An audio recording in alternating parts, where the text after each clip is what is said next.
You've been at this company for 3 years now, and you're offered a promotion, and you're going to make way more money. But is that promotion the right promotion for you?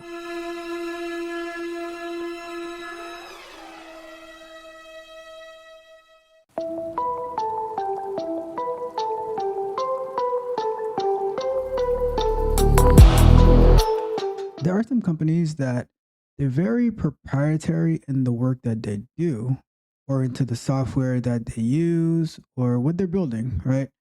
And what that leads to is you can have that job, but now when it gets time to move up in the ranks in the company, you can start making more money, get higher positions, and everything like that. But now, what happens when that company is going to what happens when that company starts having trouble and then let's say, God forbid, they have to start laying people off? It's inevitable that all companies have to lay people off, right? So if you start moving up the ranks in a position in a company that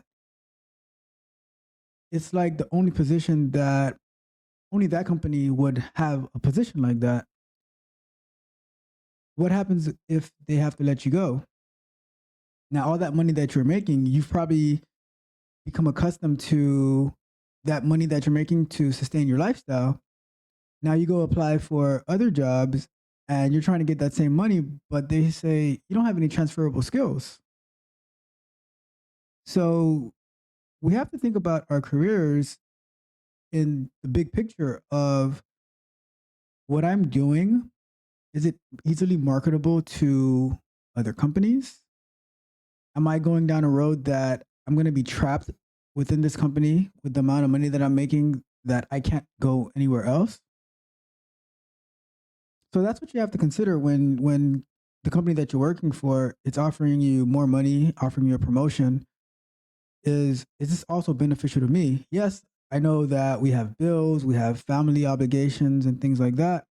But what happens if we get trapped in a position and then we want to change, but the only opportunities that we have in the future, it can't sustain us. Like now, in order to go somewhere else, we have to take a pay cut, which we can't afford.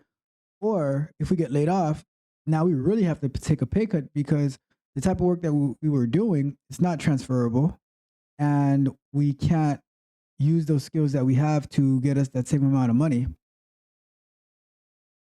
So we got to consider those things when we are making these decisions in our jobs, right? Because at the end of the day, the company's number one priority is themselves. They want to they want to put people in the position that's going to make them more successful and more profitable, and they have no problem paying you to do that. But how about yourself? What do you think is going to happen when you're no longer needed, or let's say you've capped out and you want to go somewhere else, and there's nowhere that can even offer you that type of money because you don't have any other skills for it. The domain knowledge you have is so specific to a company that is very few in the industry or it's very small in size where it can't easily be transferred. So now you're stuck and now you're unhappy and you feel that you got tricked and you got duped. But I don't blame the company at all because they have to take care of themselves the same way that you have to take care of yourself.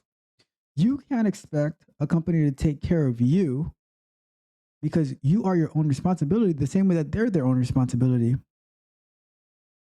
I'll give you a quick story of why I'm sharing this now because it the other day I was thinking about it and I said, "Wow, I could have went down a path where I wouldn't have been where I'm at today."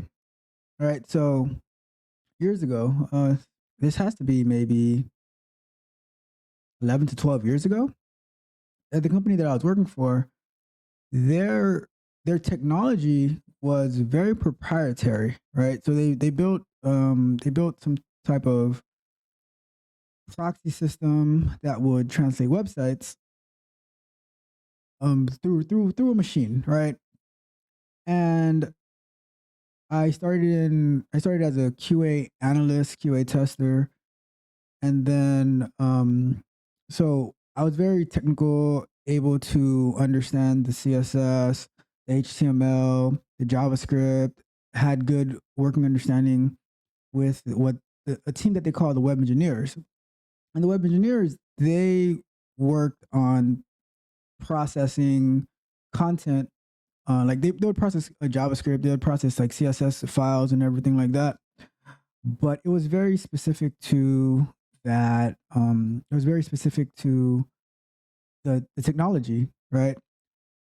So because of my technical skills, I was offered to join the web engineering team, but that would have been a nice promotion, more money and everything like that. But I thought about it, and at the time, I don't know why in particular. I don't know if it's because I wasn't too crazy about the working system or the managers on that team. I don't know what exactly it was, but I turned it down, right? And I said I'm gonna stay in QA, right? And if it was software engineering, where like you're creating the software and things like that, that might be different. But where you're just in a position where you're just processing proprietary software, um, like working on a proprietary system, I was like, nah, I'm not too interested in that. At least in QA is global. Although like we were doing QA on a proprietary system, but the concepts of QA still apply, right? And then a few months later, then I got offered to go into automation testing. And although at that time they were using a software, QTP, which is now UFT, so Quick Test Professional. Now it's called Unified Functional Testing. Which that software in itself, it's a very expensive software, very proprietary software, not to the company but to HP. So even though that was the case, at least that I was using, I was being now because I went into that role.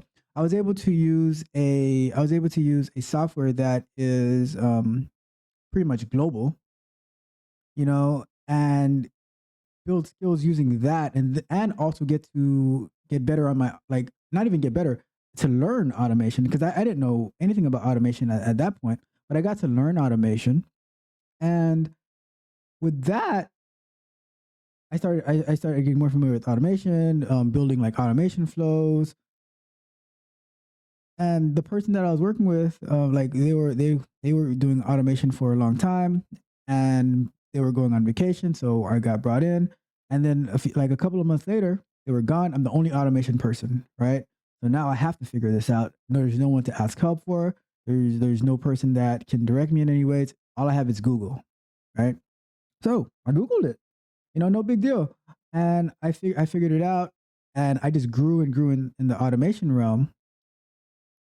And then we got more needs where we started having our clients asking for mobile testing, and I had to figure out, okay, how are we going to test mobile websites? Because at the time, our would say is, oh, we don't do mobile, but at some point, you have to grow with the trends. You have to evolve.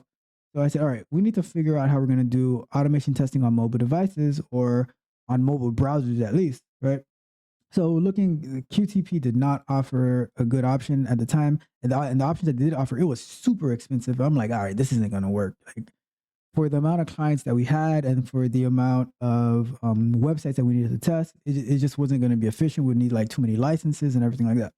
So started researching, and I came across something called Selendroid, and I'm trying to figure out what this thing is. I'm trying to configure it and everything, and having no idea that it was related to Selenium, because I had never heard of Selenium at the time.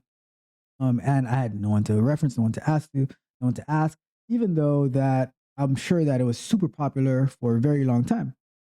But through Selendroid, I stumbled across Selenium and started researching, and built my first automated tests through Java, and really the rest is history from there. But to say that, but the point is, by not just accepting the first promotion offered to me because I might get some more money and it sounds like it's a better title because the web engineers were looked as like the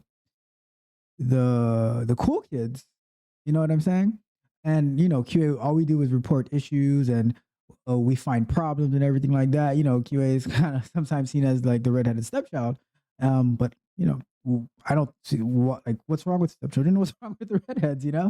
So the point being is that you have to make the right decisions for your career.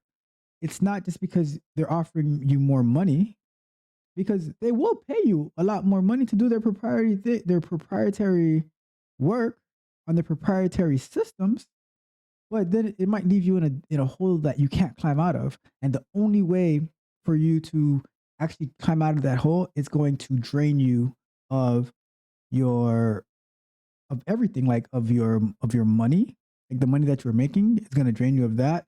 It's going to drain you of your spirit. It's going to drain you of your morale, right? So, with that being said, you have to make smart decisions and think about yourself first and the decisions that you're making for your career, and make sure that those your career decisions benefit your company, but they also benefit you. You don't want to get yourself stuck in a hole, right?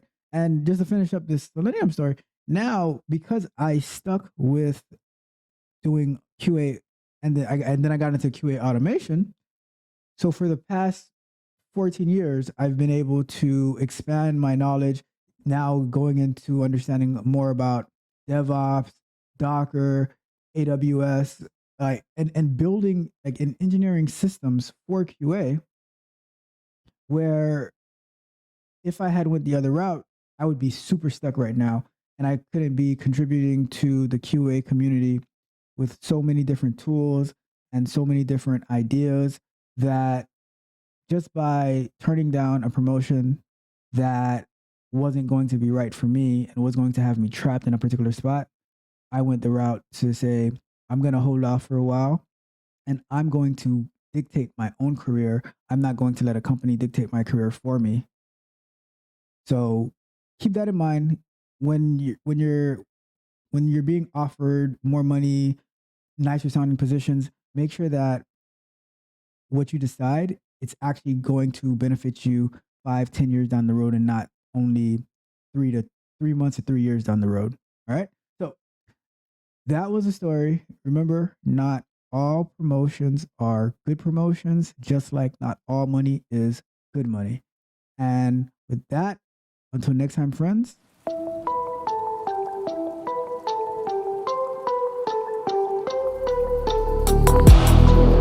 If you enjoyed the fascinating information shared in this video and you want more, be sure to hit the subscribe button to Tech Coach Ralph to be notified for new videos.